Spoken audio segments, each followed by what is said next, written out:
Hello दोस्तों, आज के लेक्चर में हम कंडीशनल स्टेटमेंट को पढ़ने वाले हैं। ये कंडीशनल स्टेटमेंट आपका बहुत इंपॉर्टेंट होता है, इसलिए आपसे रिक्वेस्ट है कि आप इस वीडियो को अच्छे से देखें और ध्यान से देखें। देखना, कंडीशनल स्टेटमेंट का दूसरा नाम डिसीजन मेकिंग स्टेटमेंट भी होता है। कंडीशनल स्टेटमेंट का दूसरा नाम क्या होता है? डिसीजन मेकिंग स्टेटमेंट भी होता है। और डिसीजन मेकिंग का मतलब यहाँ क्या होता है कि वैसा स्टेटमेंट जो डिसीजन ले सके, वैसा स्टेटमेंट जो डिसीजन ले सके। अब इसका एग्जांपल की बात कर लें तो यदि इसमें एक होता है आपका इफ एल्स, इसमें क्या होता है? इफ, और यहाँ पे एल्स होता है। एल्स होता है मतलब क्या है? तो डिसीजन मेकिंग, यदि ये वाला कंडीशन आपका ट्रू होगा तो इफ के ब्लॉक में जाएगा, ये वाला कंडीशन आपका ट्रू होगा तो इफ के ब्लॉक में जाएगा, अदरवाइज ये फॉल्स हुआ तो कहां जाएगा? एल्स के ब्लॉक में हो जाएगा।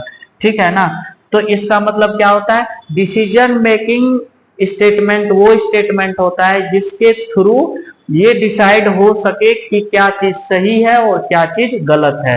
तो आई होप कि ये चीजें आपको समझ में आ गया होगा।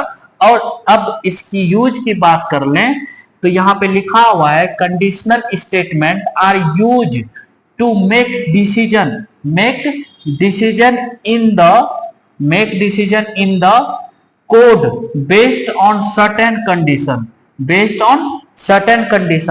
अच्छा, ये आपके कितने टाइप के होते हैं? दो टाइप के होते हैं। कितने टाइप के होते हैं? दो टाइप के होते हैं। पहला आपका इसमें आपका आ जाता है इफ एल्स, पहला आपका क्या आ जाएगा? If else.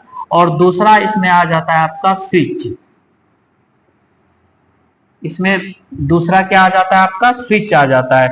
तो अब इसको बारी बारी से एक एक करके देखते हैं। तो चलिए पहला देखते हैं हम इफ एल्स। अब इफ एल्स कैसे काम करता है और ये इफ एल्स कितने टाइप के होते हैं। ठीक है, इसके बाद ये हो जाएगा तब जाके अपना लोग स्विच देखेंगे, मतलब स्विच पढ़ेंगे। तो आई होप कि ये कंडीशनल स्टेटमेंट या डिसीजन मेकिंग स्टेटमेंट आपको अच्छे से समझ में आ गया होगा। अब इसका फर्स्ट वाला देखिए दोस्तों, डिसीजन मेकिंग स्टेटमेंट का फर्स्ट पार्ट देखते हैं इफ। देखें, इफ भी जो है ना 5 टाइप के होते हैं। पहला क्या होता है? आपका इफ होता है। दूसरा आपका इफ एल्स होता है। क्या होता है? If else. तीसरा होता है आपका नेस्टेड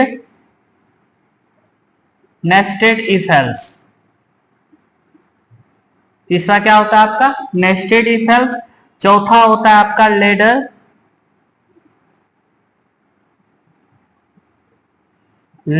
इफ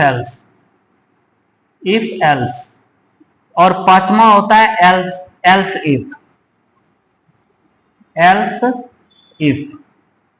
ठीक है, तो डिसीजन मेकिंग आपके दो टाइप के होते हैं। एक इफ एल्स होता है और दूसरा स्विच होता है। और इफ भी आपके कितने टाइप के होते हैं? 5 टाइप के होते हैं। पहला इफ होता है, दूसरा इफ एल्स होता है, तीसरा नेस्टेड इफ एल्स होता है, चौथा लेडर इफ एल्स होता है और पांचवा एल्स इफ होता है। तो इसको बारी बारी से समझते हैं। तो फर्स्ट देखते हैं प्रोग्रामिंग के थ्रू हम इफ को कैसे प्रोग्रामिंग लैंग्वेज में यूज कर सकते हैं।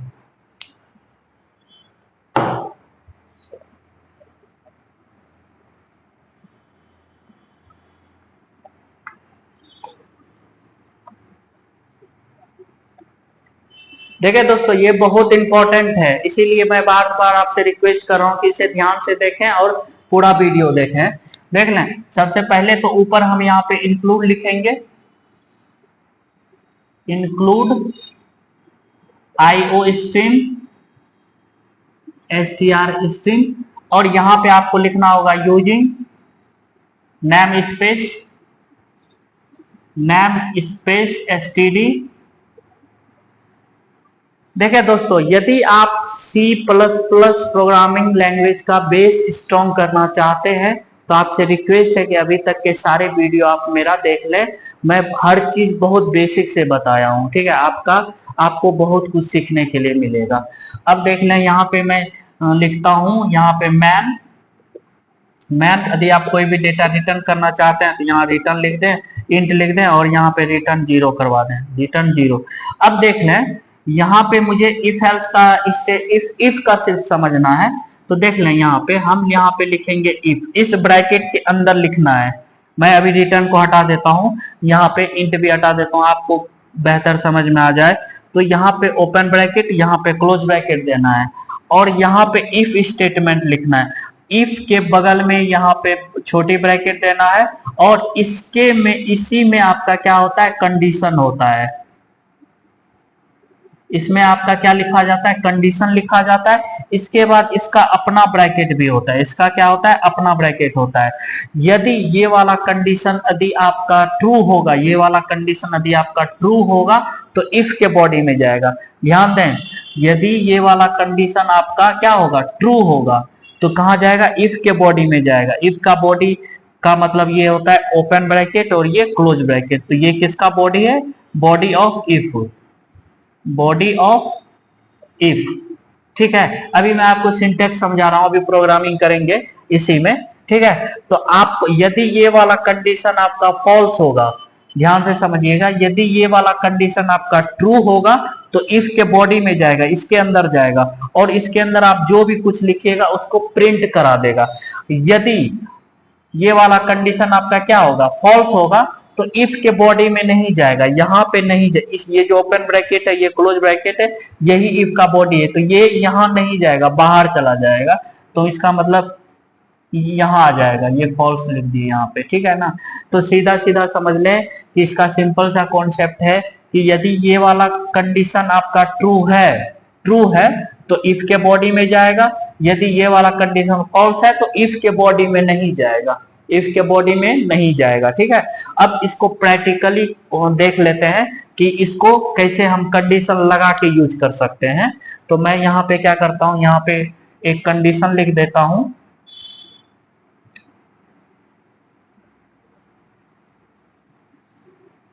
देख लें, यहां पे मैं लिख दिया 4 ग्रेटर देन 5 और यहां पे मैं सी आउट में हेलो प्रिंट करवा दिया।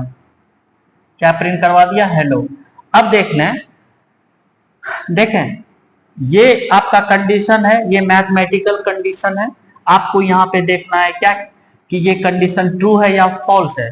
तो देखें, मैं बोल रहा हूं कि 5 बड़ा है 4 से, तो होता ही है, मतलब 5 बड़ा ही होता है 4 से। तो ये वाला कंडीशन आपका क्या है, ट्रू है। ये वाला कंडीशन क्या है आपका, ट्रू है। तो इफ के बॉडी में जाएगा, इफ के बॉडी में जाएगा और इफ के बॉडी में आपका क्या लिखा हुआ है, हेलो लिखा हुआ है। तो इस वक्त आपको आउटपुट क्या मिल जाएगा, हेलो। आउटपुट क्या मिल जाएगा, हेलो मिल जाएगा। आउटपुट आपको क्या मिल जाएगा, हेलो मिल जाएगा। अदर यदि ये वाला कंडीशन यदि आपका क्या हो जाए, फॉल्स रहता, तब क्या आउटपुट आता। तो देख लें, ये वाला कंडीशन क्या हो जाएगा, अब फॉल्स हो जाएगा। तो देखें, मैं अभी तुरंत आपको बताया कि ये वाला कंडीशन ट्रू होगा तब बॉडी में जाएगा। यदि ये वाला कंडीशन फॉल्स होगा तो बॉडी में नहीं जाएगा। ये इसका बॉडी है, ये यहां से यहां तक का उसका बॉडी है, इसके अंदर नहीं जाएगा। ये कहां जाएगा, बाहर जाएगा। ठीक है, इस बॉडी के बाहर चला जाएगा। तो बाहर यदि आप कुछ मैसेज दिए ही नहीं है तो आपको कुछ भी प्रिंट नहीं करेगा, कुछ भी प्रिंट नहीं करेगा। तो आई होप कि इफ का कंडीशन, इफ का स्टेटमेंट समझ में आ गया होगा। यदि इसको एक और एग्जांपल के माध्यम से समझें तो देखें, यहाँ मैं बाहर आपको लिख देता हूँ सी आउट और इसके में लिख देता हूँ हेलो टू। क्या लिख दिया, हेलो टू। ठीक है, अब देख लें, अब यहाँ पे क्या मिलेगा, यदि ये वाला कंडीशन आपका क्या है, फॉल्स है, तो फॉल्स है तो इफ के बॉडी मतलब यहां तो नहीं आएगा, इसके पास नहीं आए, यहां इसके पास नहीं आएगा।